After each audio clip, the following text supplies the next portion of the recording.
Oke, selamat pagi. Tidak banyak sebetulnya ulasan yang diutarakan untuk kali ini. Kita melihat dari respon pasar juga di penghujung tahun 2014 ini, volume transaksi terlihat juga tidak terlalu signifikan. Dicerminkan dengan pergerakan harga, range yang terjadi juga tidak terlalu tinggi.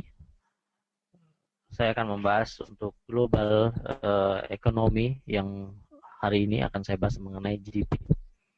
Kita melihat Amerika Serikat, GDP-nya cukup lumayan bagus, diumumkan kemarin sekitar 5%. Kemudian juga ini merupakan rekor tertinggi semenjak tahun 2010 sesudah krisis yang terjadi pada tahun 2008, sempat menyentuh ke angka mendekati ke angka 8% minus.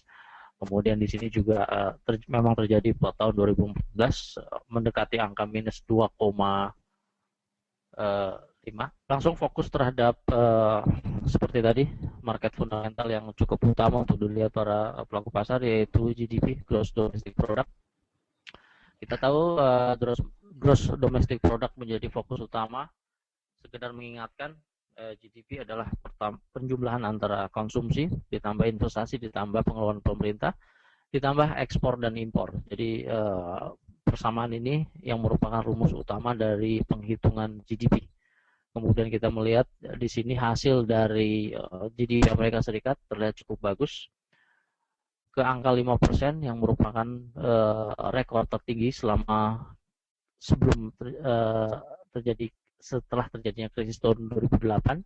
Kemudian terlihat di sini pada rekor yang terjadi juga tahun ini merupakan tahun terbaik bagi GDP Amerika Serikat, sehingga terlihat juga market merespon positif dengan positifnya pergerakan harga dolar indeks di level-level saat ini. Kemudian kita melihat di sini sempat menyentuh ke angka minus, mendekati angka minus ke 8% pada tahun 2008. Namun pada akhirnya pada tahun 2014 terrekod positif. Kemudian kita melihat dari selanjutnya perhitungan-perhitungan atau perbandingan antara beberapa data mulai pada tahun kuartal ketiga dari revisi sendiri menunjukkan performa yang cukup positif dari GDP secara keseluruhan, dari plus 3,89 menjadi plus 4,96. Kemudian terjadi perubahan yang cukup bagus sebesar plus 1,07. Kemudian kontribusi terhadap konsumsi juga cukup bagus sebesar plus 0,7. Terlihat juga market optimis terhadap pelaku pasar maupun masyarakat Amerika Serikat juga optimis terhadap konsumsi, juga mengakibatkan revisi dari kuartal ketiga sebesar plus 1,51, kemudian sekarang diumumkan sebesar 2,21, mengakibatkan perubahan yang besar yaitu 0,7. Kemudian juga masalah investasi juga bagus apabila kita melihat dari kuartal ketiga revisi plus 0,85, kemudian hasil pada pengumuman terakhir sebesar 1,18, kemudian ini mencetak plus 0,33. Kemudian dari pengeluaran pemerintah juga cukup bagus, 0,76 menjadi 0,80. Kemudian kita melihat dari sisi ekspor di sini menurun dari dari plus 0,65 menjadi 0,61, mengakibatkan rekor terendah yang terjadi minus 0,04. Kemudian kita melihat dari perbandingan dari kuartal ketiga dari kuartal kedua juga cukup bagus. Kita melihat positif kuartal kedua dibandingkan dengan kuartal ketiga saat ini cukup positif sebesar 0,37 plus. Kemudian secara keseluruhan juga mengakibatkan sisi yang positif terhadap antar kuartal dari kuartal ketiga ke kuartal kedua terjadi peningkatan. Kemudian kita melihat sisi dari konsumsi Konsumsi juga terlihat cukup bagus, meskipun terjadi sedikit penurunan, namun secara keseluruhan masih berada di angka 2,5% dari Real Personal Consumption Expenditure atau PCE.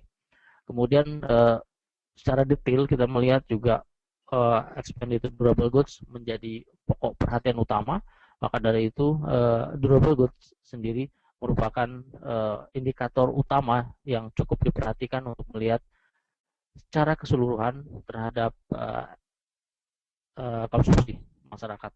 Kemudian di sini dimulai tahun 2012 hingga ke 2014 tetap memegang peran utama terhadap peningkatan dari konsumsi ekspenditur, yaitu di kisaran 7,5 ke atas. Kemudian kita melihat dari ekspor maupun impor, terlihat impor mendominasi pergerakan harga dari ekspor maupun impor. Namun begitu terlihat pertumbuhan yang terjadi tahun 2010, 2011, 2012, 2013, 2014 terjadi pertumbuhan yang secara gradual meningkat dari kedua sisi ini. Kemudian juga kita melihat dari konsumsi dari pemerintah meningkat juga. Ini mengindikasikan geliat ekonomi di sana juga yang membutuhkan modal yang cukup besar. Kita melihat juga di sini terdata bahwa government consumption expenditure dan gross investment juga meningkat, mengarah ke angka 5%. Kemudian data-data selanjutnya adalah investasi juga cukup bagus di Amerika Serikat. Kita melihat dari perbandingan antara tahun 2008 hingga saat ini juga meningkat ke angka 80 billion. Ya, ke angka 80 billion cukup bagus. Kemudian juga pada akhirnya laporan GDP membukukan positif 5% dari keseluruhan. Kemudian di sini juga harga terlihat juga cukup bagus ke angka 90.040 pada penutupan pada hari Jumat kemarin. Data yang ditampilkan di sini mencerminkan bahwa Amerika Serikat cukup bagus dari sisi GDP, bisa mendrive secara makro perekonomian Amerika Serikat dalam keadaan positif. Kemudian dari sisi minyak kita melihat pergerakan harga minyak masih mempunyai fundamental yang cukup negatif, meskipun pergerakan harga naik sedikit, namun tidak merubah dari fundamental besar, yaitu bahwa Arab Saudi tidak mengambil keputusan di tengah-tengah penurunan harga minyak dengan menurunkan produksi. Kemudian ini juga memberikan efek negatif terhadap defisit perdagangan berjalan mereka, sehingga kita masih berpendirian bahwa harga minyak akan terus turun. Demikian baik, San, fundamental singkat yang diutarakan pada hari ini. Oke, Pak, silakan dilanjut saja, Pak.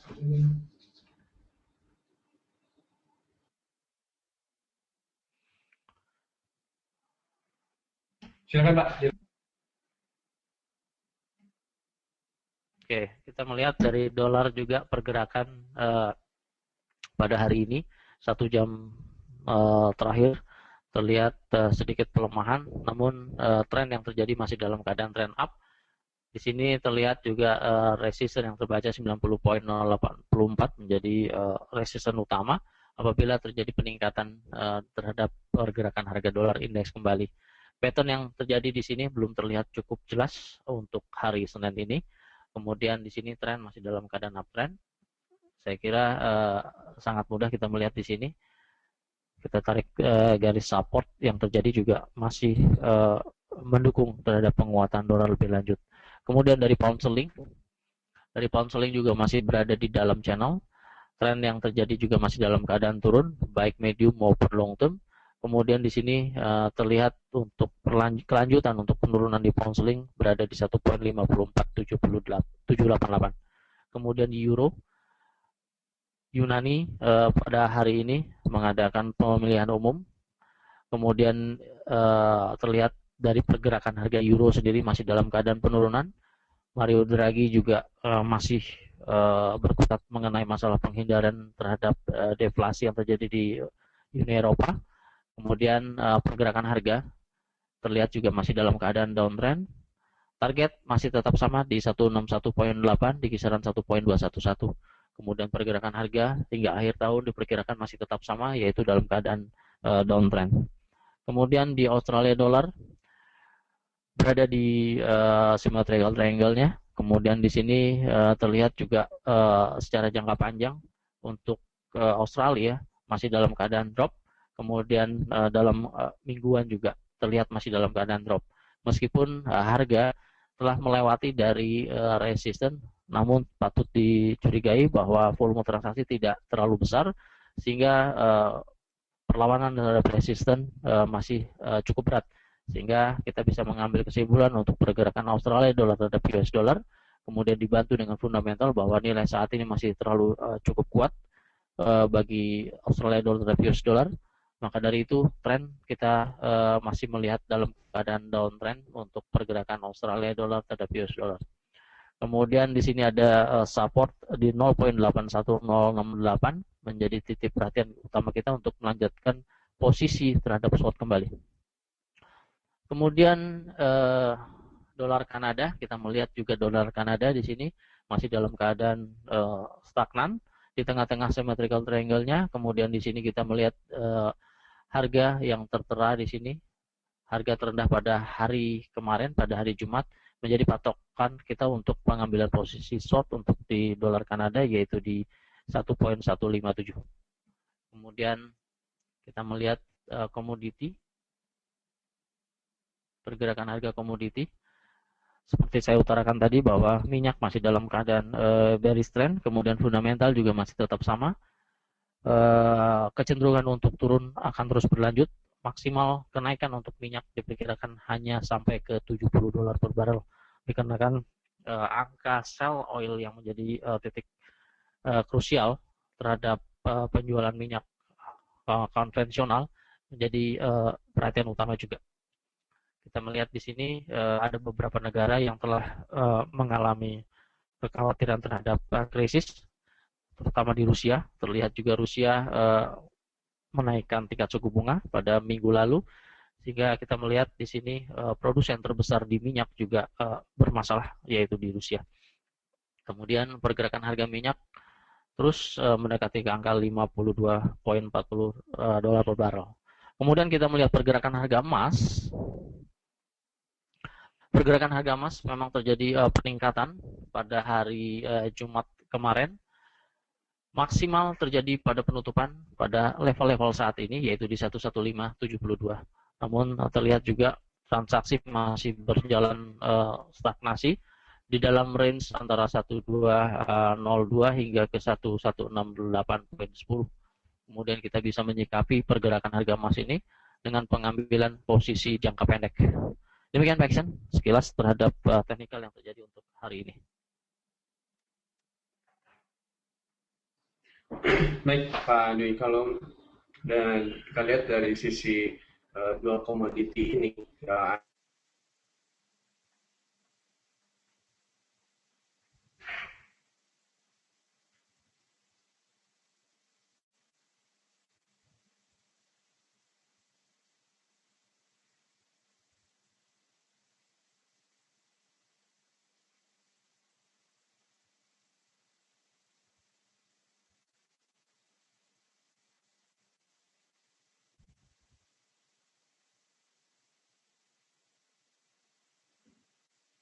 Iksan? ya Pak, maaf barusan terputus koneksinya Pak Dwi. Ya, bisa dijelaskan lagi nggak Pak secara detail untuk dari emas dan oil? Sebelumnya kan kebanyakan lebih dari sisi komoditi antara oil dan minyak rata-rata terakhir kemarin ini pergerakannya sama ya. Nah, untuk kemarin pas waktu hari Jumat ini ada sedikit perbedaan. Mungkin bisa dipersingkat Pak untuk diperjelas lebih detail lagi mungkin Pak. Kalau dilihat di sini juga Cina rencananya ada mengambil langkah-langkah untuk meningkatkan perekonomian dengan pembelian emas. Pak Adi. Ya, masalah perubahan terhadap halo, Iya Pak, iya Pak. perubahan terhadap langkah-langkah emas ini kelihatan juga beberapa berita yang saya baca bahwa Rusia juga menginginkan emas sebagai pengganti terhadap mata uangnya. Terlihat juga pada 2 bulan terakhir Rusia membeli emas yang cukup banyak, namun persediaan yang terjadi pada laporan terakhir juga menurun di emas. Jadi ada kekhawatiran atau beberapa analis yang menyatakan bahwa Rusia melepas emas, jadi menjual emas. Namun belum ada data pasti mengenai ini.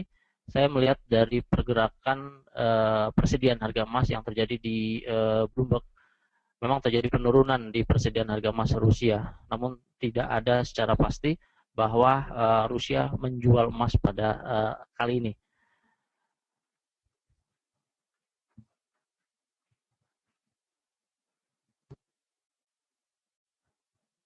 Itu kan kalau dari Demikian Pak sisi Iksan. Rusia, kalau misalkan dengan China gimana Pak? Ya Pak, Karena saya itu belum dari kalau dapat dilihat data, dari saya belum lihat data Pak. oh belum, oke, nggak apa-apa Pak. Mungkin nanti berikutnya lagi kita bahas lagi.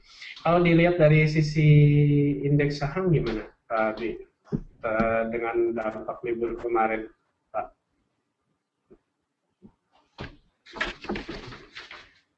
Oke, Nikkei masih tetap sama dalam penguatan dolar yen juga terlihat. Di Nikkei sekarang levelnya masih tetap sama secara teknikal, terjadi reversal point di angka 161.8 di kisaran 16.800-an. Kemudian saat ini masih tren dalam keadaan naik. Kita melihat di sini secara jangka menengah, saya melihat pergerakan Nikkei akan mengarah ke 18.000. Kemudian saat ini ke 17.900-an telah terjadi 2 hari ya sebetulnya. Candle yang terjadi juga bullish terhadap pergerakan harga Nikkei berada di 23,6% di Fibonacci. Nah, jadi secara teknikal masih tetap memegang posisi bullish untuk keadaan di Nikkei. Kemudian di Hang Seng, saya melihat tadi pagi juga Hang Seng mengalami kenaikan. Kemudian di sini telah terjadi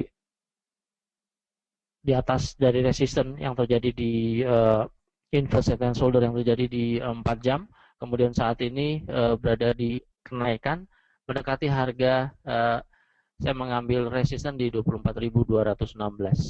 Kemudian secara jangka pendek kita melihat di sini pergerakan juga terjadi open gap yang terjadi di Hang Seng masih tetap sama di 24.224 untuk pergerakan lanjutan.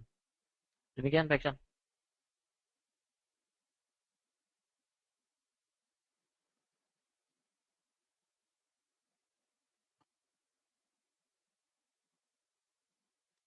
Ulasannya baik tadi membahas mengenai Pak GDP Iksan. prosesnya, terus kemudian dari sisi teknikal juga. Ya, Pak Dwi, masuk suara saya Pak. Ya, oke. Saya rasa cukup sekian untuk morning briefing pagi ini. Semua materi morning briefing kali ini hanya bersifat informasi saja dan tidak ditujukan sebagai sarana untuk membuat keputusan dalam bertransaksi. Kami juga berusaha menyajikan informasi yang terbaik. Oke, terima kasih untuk rekan-rekan sekalian yang telah hadir di sesi morning briefing pagi ini. Saya cukup akhiri untuk morning briefing pagi ini. Sekian, terima kasih, selamat pagi, selamat beraktivitas.